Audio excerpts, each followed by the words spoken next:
जय श्री राम। तो आज थी भगवान की प्राण प्रतिष्ठा और शाम को हम लोग रेडी होके निकल चुके थे मंदिर के लिए। और आज थी हमारे ऑफिस की छुट्टी।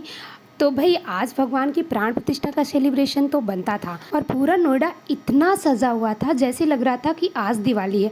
और हो भी क्यों ना दिवाली भाई, आज भगवान के आने की खुशी में तो पूरी दुनिया सेलिब्रेट कर रही थी, तो हम कैसे पीछे रह जाते। और हम मंदिर पहुंच गए थे। गाड़ी पार्क करने के लिए हम जगह ढूंढते हुए गाड़ी पार्क किया और उसके बाद आ गए हम लोग मंदिर पे। और मंदिर इतना ज़्यादा सजा हुआ था कि बस पूछो मत। देखने के बाद तो लग रहा था कि अरे यार, पूरी दुनिया कितना खुश है आज भगवान की प्राण प्रतिष्ठा को लेकर। फिर क्या था, मंदिर की डेकोरेशन की रिकॉर्डिंग करने के बाद हम लोग प्रसाद लेके सीधा मंदिर में एंटर कर गए। और वहाँ पर चारों तरफ इतने ज़्यादा दिए जलाए गए थे कि देख के मतलब मन बिल्कुल भाव विभोर हो चुका था। जैसे लग रहा था सच में आज दिवाली है। और मंदिर में इतना भीड़ था, इतना भीड़ था, इतना भीड़ था कि अंदर जाना ही मुश्किल हो रहा था। सीढ़ियों से ऊपर चढ़ने के बाद हमने देखा कि कुछ भक्त हैं जो दिए यहाँ पर सजा रहे थे और जला भी रहे थे। तो हमने सोचा कि यहाँ पर थोड़ा सा इन्वॉल्व होने से पहले हम आरती अटेंड कर लेते हैं, उसके बाद फिर हम आएंगे तो हम लोग भी दिए जलाएंगे। और फिर हम लोगों ने की मंदिर में एंट्री।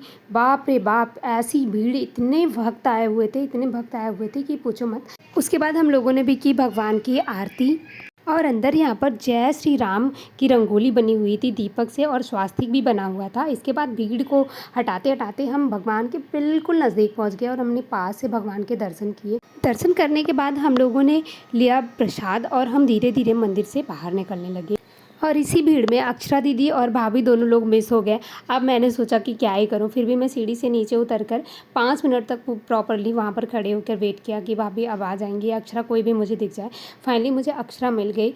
फिर हमने सोचा यहाँ खड़े होकर वेट करने से क्या ही मिलने वाला है, इससे अच्छा है कि हम पूरे मंदिर को एक बार अच्छे से जो है कवर कर लेते हैं। तो हमने फिर अपने फ़ोन से पूरे मंदिर की प्रॉपर रिकॉर्डिंग की।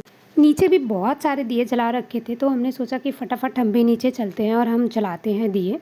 मंदिर का एग्जिट डोर इस तरीके से बनाया है इन लोगों ने कि आप बाहर निकलने से पहले मंदिर का जो भी शॉप है, जो भी लाइब्रेरी वगैरह है, उन सब से घूमते घूमते ही आपको बाहर निकलना पड़ेगा, ताकि कुछ ना कुछ देखने के बाद आपका मन कर ही जाए लेने के लिए। यहाँ लड्डू गोपाल मिल रहे थे, गोपी ड्रेसेस मिल रही थी, नाम जप के लिए अगर आपको माला चाहिए तो आप माला भी ले सकते हो। बाकी यहाँ पर व्रत का बहुत सारा सामान मिल रहा था, जैसे कि जो आप फास्ट अगर रखते हो तो आप व्रत में क्या क्या चीज़ें खा सकते हो। उसके अलावा यहाँ पर पूजा की सारी सामग्री मिल रही थी। सब कुछ देखने के बाद हम एक बार फिर से लाइन में लग गए हैं बाहर निकलने के लिए। नीचे उतरने के बाद हमने सीधे एंट्री की लाइब्रेरी में, जहाँ पर स्पिरिचुअल वाइब्स आ रही थी।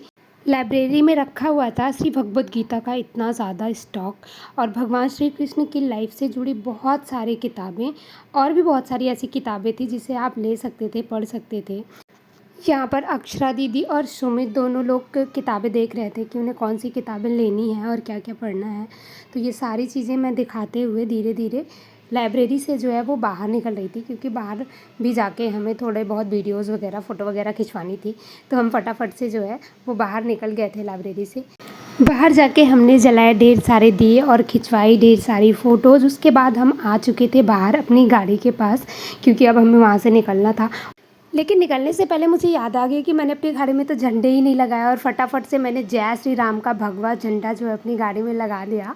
और मैं झंडा लगाने के बाद हमें पीनी थी कुल्हड़ वाली चाय, तो हम सारे लोग निकल चुके थे चाय की टपरी की तरफ। और रास्ते में अक्षरा मुझे कुछ खिलाया जा रही थी, मेरा मुंह ही नहीं बंद था, वो कंटिन्यू चल रहा था। ये थी भाभी और ये था सुमित जो अपने फ़ोन में लगा हुआ था। अक्षरा दीदी चाय पी रही थी और खा रही थी हरी मटर। हम लोगों ने चाय एंजॉय की, वो भी कुल्हड़ वाली चाय। यार इस ठंडी में क्या ही मज़ा आ गया। बिल्कुल चाय पीने के बाद हम लोग फटाफट आ गए थे गाड़ी के पास, क्योंकि अब बहुत ज़्यादा देर हो चुकी थी, तो हमें घर के लिए भी निकलना था। और हम लोग निकल चुके थे घर के लिए, क्योंकि घर पे पहुंच के भी हमें दिए वगैरह जलाने थे, पूजा वगैरह करना था। तो बस ये सफ़र यहीं तक ख़त्म होता है। उसके बाद गाड़ी में बैठने के बाद अक्षरा, भाभी, सारे लोग म्यूज़िक का खूब इंजॉय ले रहे थे। हम लोगों ने बजाए भगवान के भक्ति गाने और फिर उसके बाद मैंने जो है लगाए जय श्री राम के नारे, क्योंकि भाई जय श्री राम का नारा लगाना तो आज जो है वो बनता था बिल्कुल। तो बस क्या था, एंजॉय करते हुए हम निकल चुके थे घर की तरफ। और आज मैं सच में बहुत बहुत ज़्यादा खुश थी, क्योंकि आज भगवान की प्राण प्रतिष्ठा के दिन हम मंदिर गए हुए थे। और बाहर का नज़ारा तो देखने के बाद बस दिल एक ही चीज़ बोल रहा था, जस्ट लुकिंग लाइक अ वाव। और मिलते हैं फिर किसी नेक्स्ट वीडियो में, तब तक के लिए जय श्री राम।